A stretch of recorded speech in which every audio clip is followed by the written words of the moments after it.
নমস্কার বন্ধুরা, আমার বোথ সাইড প্লেসমেন্ট চ্যানেলে তোমাদের প্রত্যেককে স্বাগত।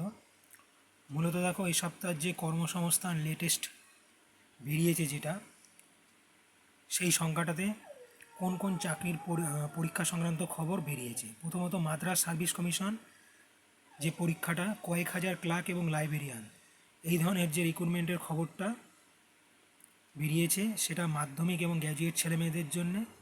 সঙ্গে কিছু টার্ম কন্ডিশন আছে, ডিটেলসটা দেখে নিয়ে সেই বুঝে তোমরা কিন্তু অ্যাপ্লাই করবে। পাশাপাশি দেখো, রেলে 11,127 অ্যাসিস্ট্যান্ট লোকো পাইলট নিচ্ছে। দীর্ঘদিন বাদে লোকো পাইলটের বিজ্ঞাপনটা অলরেডি বেরোলো আইটিআই এবং ডিপ্লোমা পাসদের জন্য। মূলত টেকনিক্যাল কোনো কোর্স আইটিআই থেকে করা থাকলেই মূলত এটা অ্যাপ্লাই করতে পারবে।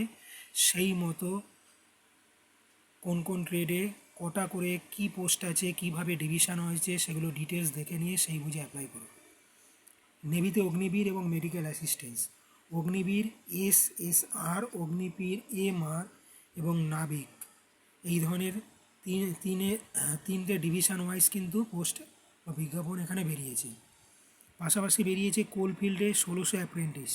যদিও বা গত সংখ্যায় কিন্তু এটা নিয়ে কিন্তু অলরেডি আমি এর আগেও একটা বক্তব্য দিয়েছিলাম, যদি বিজ্ঞাপনটা ছিল।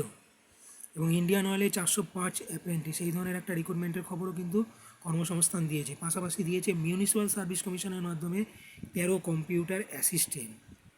এইটা অনেকেই দেখতে পারো, কারণ এটা বেস্ট খুব ভালোই ডিপার্টমেন্ট বেস পরীক্ষা রয়েছে। কিন্তু মোটামুটি এখন ভোটের বাজার যখন উত্তপ্ত হয়ে উঠেছে, এটা প্রসেস মেনটেন হতে যথেষ্ট টাইম লাগবে। পাশাপাশি দেখো, পশ্চিমবঙ্গ জয়েন্ট এন্ট্রান্স পরীক্ষার মাধ্যমে যে ভর্তি অ্যাডমিশনটা শুরু হয়েছে, তারও কিন্তু বিজ্ঞাপন অলরেডি বেরিয়ে গেছে। আশা করি তোমরা চ্যানেলটা দেখবে, লাইক করবে, শেয়ার করবে, সাবস্ক্রাইব করবে এবং নিজস্ব মতামত অবশ্যই জানাবে। সকলকে ধন্যবাদ।